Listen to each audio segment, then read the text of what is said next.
Et bonjour, aujourd'hui je suis à Rilly-la-Montagne, au pied de la montagne de Reims que vous voyez derrière moi. Je vais à la rencontre de Laurent Champ qui est à la tête du champagne Wilmar et qui va nous présenter son domaine et ses vins. Bonjour Laurent. Bonjour Benjamin. Comment vas-tu? Très bien et toi? Ça va, merci. Merci de nous accueillir ici donc à Rilly-la-Montagne, chez toi.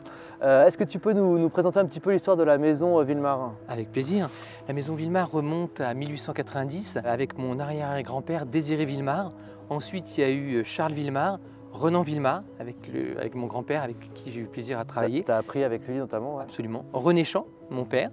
Et puis ma génération, 5e génération. Puis aujourd'hui, on a la chance de travailler avec Thomas, la 6e génération. Qui est là, la relève est là. Alors, donc l'essentiel de tes vignes est sur Rilly. Est-ce que tu peux nous parler un petit peu de Rilly, la spécificité de Rilly-la-Montagne, son terroir, son exposition et puis tes vignes évidemment? Ce qu'il faut comprendre sur Rilly-la-Montagne, là, comme on le voit, ça fait une énorme couronne un petit peu verte évidemment au moment du printemps et de l'été. C'est ce qu'on appelle la montagne de Reims. Et Rilly-la-Montagne porte bien son nom, on est juste au pied. On a des belles parcelles qui s'appellent les Blanchevoies, comme son nom l'indique, de la craie, exposition sud. Donc en fait, on devient un paradoxe ici parce qu'on n'a pas une majorité d'encépagement à base de pinot noir ou de meunier. Ah, c'est le cas dans la montagne de Reims, je te coupe une seconde, c'est vrai que la montagne de Reims c'est essentiellement du pinot noir, un peu de meunier, et toi c'est l'inverse. Nous c'est l'inverse, 70% de chardonnay, 30% de pinot noir. Okay. Voilà, c'est la grande particularité de notre maison en fait.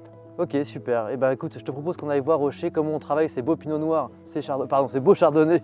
Oui, tout est beau finalement. Tout est beau, de toute façon, les trois cépages sont beaux. Les trois cépages sont beaux. On aille voir comment tu les travailles et comment tu vinifies, un petit peu quelle est la marque de fabrique de la vinification Wilmar. Avec grand plaisir, on y va. On y va, merci.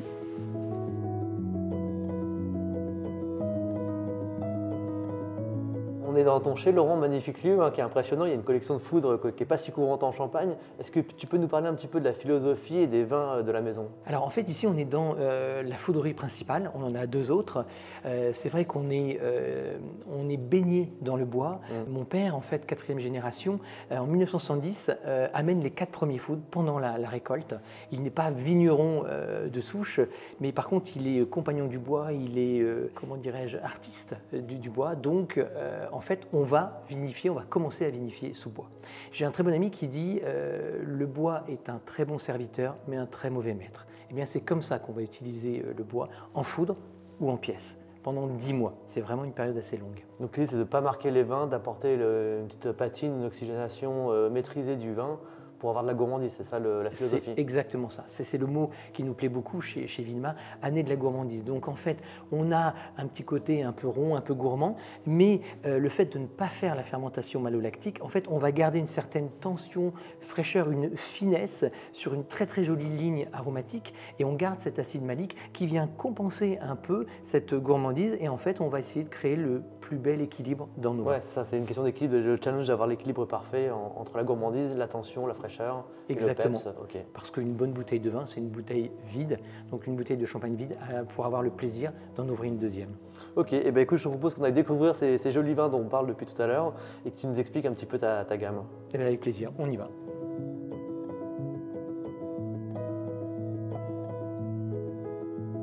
Alors Laurent, on a ta gamme devant nous, une belle gamme. Est-ce que tu peux nous parler, nous présenter chacune des cuvées qui la composent? Bien sûr, donc on va commencer avec la Grande Réserve. Ouais. C'est une belle introduction pour la maison Wilmar. On a une majorité de pinot noir. En fait, c'est un champagne qui est gourmand, facile à approcher de l'apéritif jusqu'au repas. Le Grand Cellier, là on a une majorité de chardonnay. On va être sur quelque chose d'un petit peu plus fin, de plus élégant.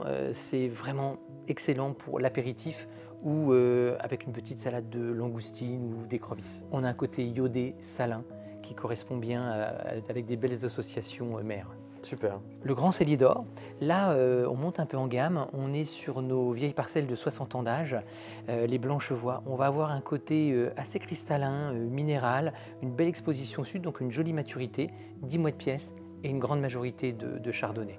Ça peut aller facilement avec des associations sur un très joli de poisson blanc. Le cœur de cuvée, alors là c'est très spécifique à la maison.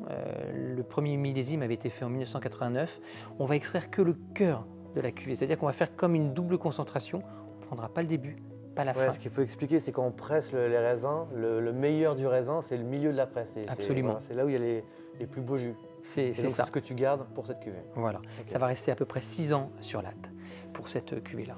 Ensuite, on a le blanc de blanc. C'était quelque chose qui manquait depuis 2009 dans notre maison. Donc là, c'est un pur chardonnay, comme il porte bien son nom. On va avoir quelque chose de très minéral, de très crayeux, de très précis. en fait. Et là, on aura 7 ans d'élaboration en bouteille. Ok. Ouais, très, très Puis on arrive sur la partie rosée de la gamme. Donc là, c'est la cuvée Ruby.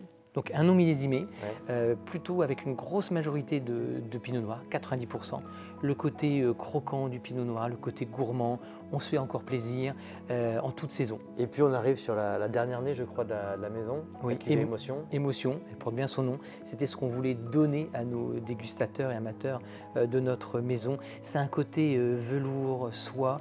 Et souvent, nous, on aime bien se faire plaisir en fin de semaine avec un joli sushi de thon, de saumon ou un petit tataki. Ok. Bah, c'est difficile de choisir dans une gamme qui est assez variée quand même, hein. C'est assez différente avec beaucoup de personnalités. Écoute, merci de nous avoir reçus en tous les cas, Laurent.